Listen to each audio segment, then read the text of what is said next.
My name is Dr. Markus Smith. I've got two professions really. I'm a professor of political science. I teach full-time at Oklahoma City Community College. I taught at UCO for several years as well. I've been teaching in higher ed for 22 years now. My other profession is I'm a licensed realtor at Keller Williams Elite in Oklahoma City. I'm the founder and team leader of the Markus Smith real estate team.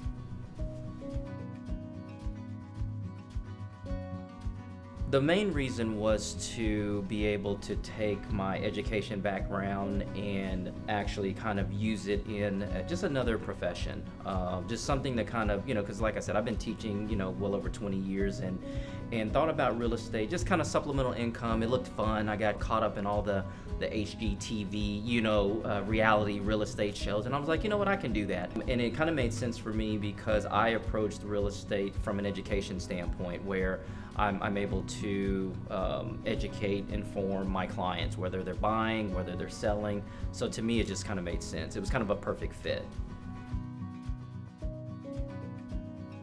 Well, I felt it would be, with my background and once again in teaching and research, I just felt like it would complement, real estate because, at times that's what we're doing as realtors is we're doing research on homes, we're doing research on the market, we're doing research on what products may be available for buyers, what are some techniques or strategies that will be very helpful for sellers, So just that background in education really complements real estate. And I think that, I can say that I truly believe that that's one of the main reasons why I became so successful so soon in terms of real estate, My education path started at Oklahoma City Community College. This was in 1998.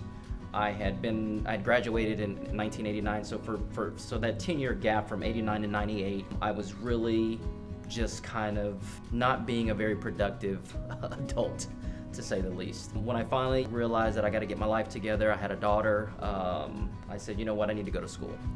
So I went to Oklahoma City Community College. I had hopes and dreams of going to law school, to be an attorney, to be able to go back into the violent neighborhoods, the impoverished neighborhoods that I grew up in Northeast Oklahoma City, to kind of give back to the community. That was the original intention of going to college. And then, once I graduated from the community college, I transferred out to UCO in Edmond and was working on my bachelor's in political science and got into martial arts. And very quickly, I became an instructor, and I loved teaching. And I was like, oh my God, I love this. And fast forward over the years, it instead of this path of going to law school and being an attorney, my teaching experiences at UCO, because I was a graduate assistant, then I started teaching, and then they gave me my own courses, and I just absolutely loved it. And I got so much, positive reviews from students and my mentors and professors, and they were just like, this is kind of your gift to do this. And I was like, I never really thought of it that way. Once again, it was kind of this path was just kind of set in front of me. And then a few years later, I was fortunate enough to be offered a full-time position at Oklahoma City Community College as a professor. And then, another path, real estate, comes kind of knocking on my door, so to speak, because I wanted something to kind of give me a break from teaching, 9 months out of the year. And I got caught up watching, all these HGTV, real estate shows. And I was like, you know what, I can do that. So then I ventured down this path of real estate. And I felt like my education background complements real estate very well, because at the end of the day, as a licensed realtor, that's what we do. We are educating our clients, whether it's buyers, whether it's sellers. That's what we're doing. So to me, it was kind of a win-win.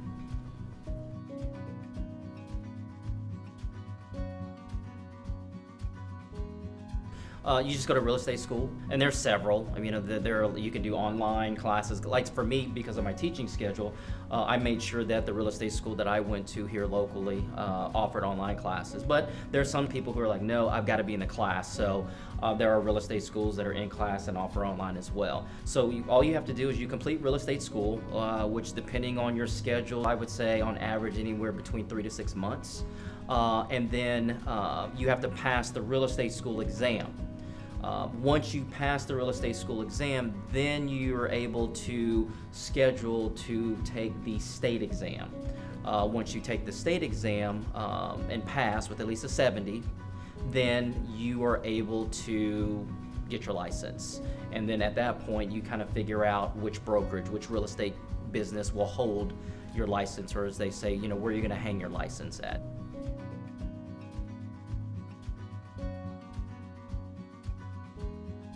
Oh yeah, that's easy. And I get asked that question all the time. The main difference is that as a realtor, I pay membership dues to the National Association of Realtors, NAR. That's really it.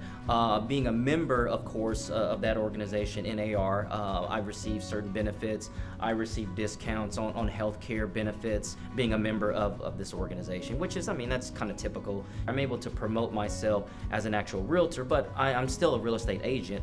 The only difference, once again, is I pay the membership dues to the National Association of Realtors, where there are a lot of agents who they're like, I don't want to pay that $500 or $600 membership fee per year.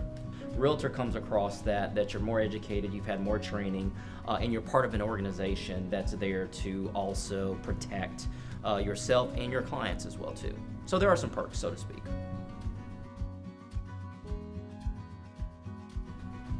I wake up at 5:30, 6 o'clock in the morning, and I work. It's nonstop. Sometimes I'm working till 11 o'clock at night. But here's the thing about the schedule, because some people are like, that's crazy. I had no idea that real estate was such a hustle and grind 24/7, and it is. But it's really up to that individual. I choose to work kind of nonstop, but there are others who say, you know what, I don't want to work that much, and that's okay too. That's the good thing about real estate, or being a realtor or a real estate agent, is that you get to determine what your schedule is. The more I work, the more business I'm going to do. The less I work, of course, the less business or money that I will be able to make for my family. I've just been programmed to just go at nonstop. So that's what a typical day looks like for me. And most top producing agents like myself, we rarely are in our actual office. We do most of our work at our home office or in our vehicles, because we're on the road constantly all the time. For me, what I always practice and preach, whether it's to my agents on my team or even other agents that I go out, as I'm invited as a guest speaker to talk to other agents, is, to me, it's all about honesty and integrity. And that's what I believe has translated into why we're so successful, because 99% of my business is referrals. I never got into real estate for the money, per se. Once again, it was just kind of something outside of teaching. And something else I always practice and preach is that never get into real estate for the money. We don't chase the money, we chase the relationships. If you form those relationships with your clients, which we have, which is kind of what we're known for, and I say we, meaning the Markus Smith real estate team, what we're known for, then that's going to translate into success. And the money will come. That's what I tell my agents. Don't chase the money, chase the relationships, because the money will come in the relationships that you build over time. Something else too, I would say that would be helpful for successful agents. You have to be organized.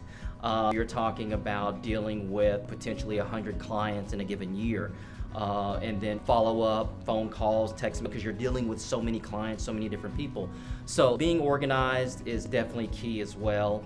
You have to be disciplined too. It's easy for me to say, you know what, I just don't feel like working today. I don't feel like answering calls or following up. So you have to be disciplined. It's not something that's just going to be handed to you. We lose about 4,000 to 5,000 agents every January because they're like, oh, I can be a realtor. Then they just jump into it thinking that it's easy, and then they realize, oh man, I didn't realize it was time consuming. I didn't realize that I may have a buyer that wants to see 20 houses, and think about the time and the money that you're spending to come to find out that, that buyer just changed their mind and decides that they don't want to buy a house. You got to get out there and work for it. So if you're not driven, if you're not focused, if you're not organized, you're not going to be successful doing real estate.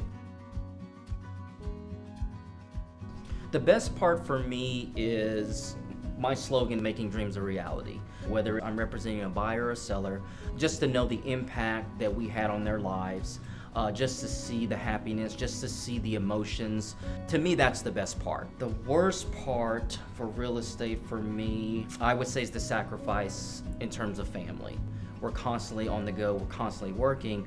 I mean, that takes a toll, because you're taking time away from your family. That's probably the worst is all those hours that you're gone, with clients, all the hours that you're on the phone or email, whatever the case may be, that's time being taken away from your family. So that's something that whoever's thinking about getting into real estate, you got to think about that as well too. What's your network look like? What is your sphere of influence? What's your circle of family, friends? What's that look like, in terms of those individuals, being in a place in their lives, once again, to where they own homes that they could sell, or, they're financially stable enough to be able to go and purchase a home. That's the best advice. Try to build your network now, because if you go in and then try to start building after the fact, after you get your license and already in this thing called real estate, you're definitely going to struggle more. It depends on the builder. Now, if you're talking existing homes, they're not as prevalent. But a lot of builders building brand new homes, that's one of their incentives or upgrades or one of their features. In older homes, you just really don't see a lot of smart homes. I would say probably the past 5 to 6 years or so, you're seeing more and more. But it's just more of an incentive, for builders. It does not.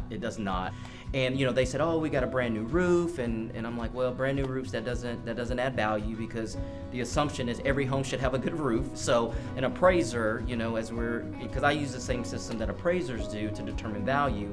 So things like a brand new roof, that doesn't bring value. So to answer your question about smart homes, that technology is honestly, there's no additional value to the home, unfortunately. Now, it's definitely an incentive for buyers, especially millennials, because millennials are going to be the largest group buying homes in the next 10 years.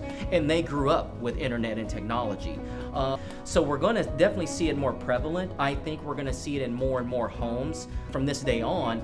But I would say homes that are 15, 20 years old, it's just, you won't see it. You won't see smart homes, yeah. And unfortunately, it doesn't bring value. Maybe 10 years or so from now, maybe it will start to add value, to homes. But at least right now, smart homes are just basically seen as a convenience, something that's easy. I can control. I can open up my garage doors with my app. That's it. But unfortunately, it doesn't add value. If solar panels don't add value to a home, which they don't, because that's another question that I'm often asked is, hey, we just installed solar panels, will that add value? Unfortunately not. At least not right now. Not right now under this current market, but that's something that can change too, like I believe will happen with smart homes as well.